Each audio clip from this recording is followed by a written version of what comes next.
The next person that we will call is one of the Ninongs, and he is one of the groom's outstanding patrons and has deeply influenced him in many ways, from being a great practicing architect to an aspiring academician. So ladies and gentlemen, let's give a big round of applause for AJ Javier.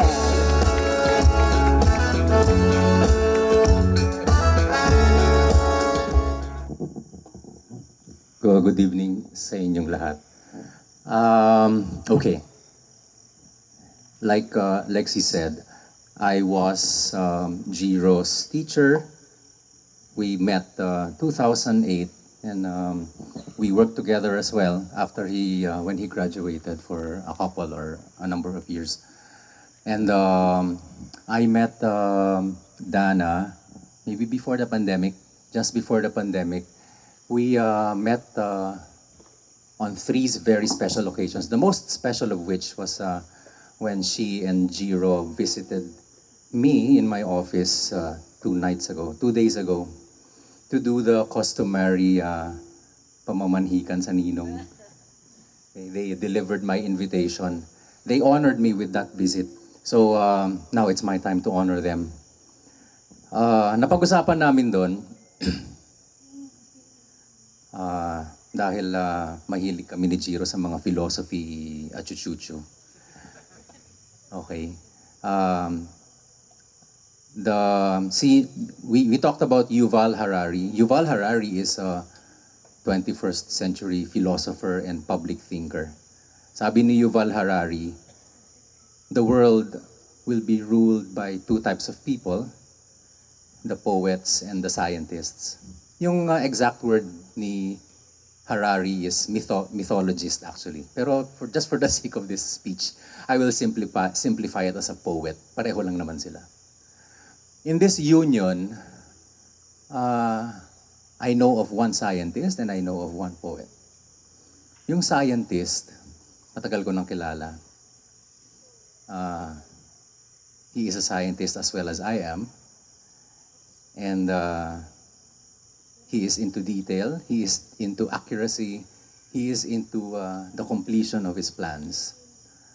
Just to demonstrate to you how I know him, not in a very serious sense, when we were working together, may binigay akong assignment sa kanya.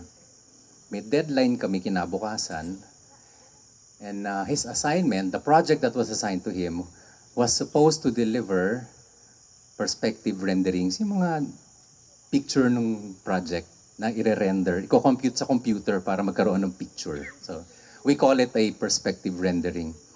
So, I signed into him, it's a Friday night. So, I said, Jiro, tapusin mo yan ha, may presentation tayo tomorrow ng Sabado. Okay.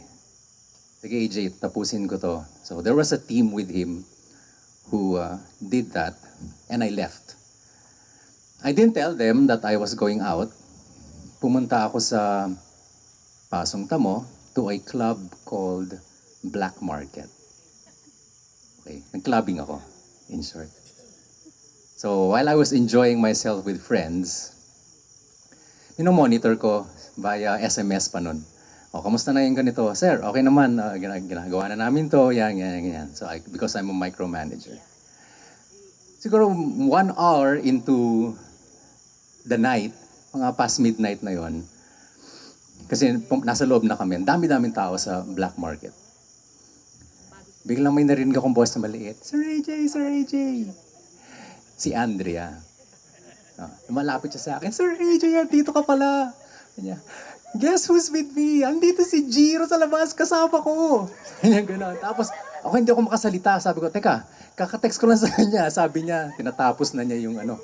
So before I could even speak, she ran out of the club, cuts through the crowd, and drags Jiro into the club, and hinarap niya sa akin. So, andyan si Jiro, andito ako.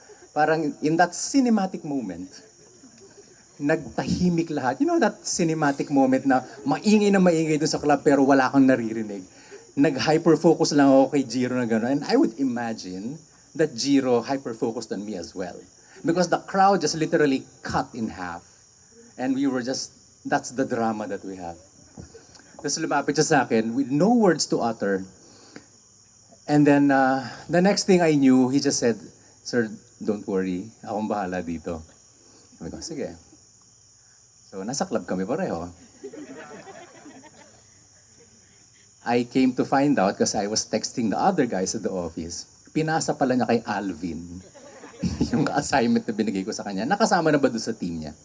Why do I say this? I want to demonstrate what Jiro would do to get what he wants, but at the same time deliver on his promise. Kasi na-deliver yung perspectives. Nakapag-present kami nung Sabado while we were clubbing together. Okay, so that is the scientist for you. 2 days ago, I met the poet that came with the scientist. It was a very special time because that's the longest time that I've talked to you. And siyempre, I would conjure up my how I will celebrate, my impressions on how I will celebrate this poet in this union. In that short conversation of about 2.5 hours, she has demonstrated and manifested to me the passion, the power of her words. You know, yung mga poets kasi, they move the spirit of people to do what she wants just by the mere utter of romantic words, romantic concepts. Poets say the words that we want to hear. And this wedding, Jiro reported to me that ang participation lang daw niya dito ay yung pag-design ng envelope.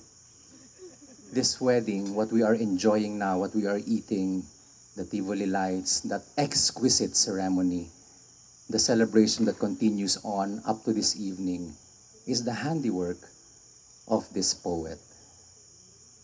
It is just so beautiful. Sabi ni Harari, when the poet and the scientist join together, they can rule the world. They can change minds and they can shape public opinion. So I am happy that the scientist found his poet and the poet found his scientist. I'm very, very happy for the both of you. And here's to you ruling the world very, very soon. Cheers to you. Wow. We are all engrossed. Listening to architect AJ Javier.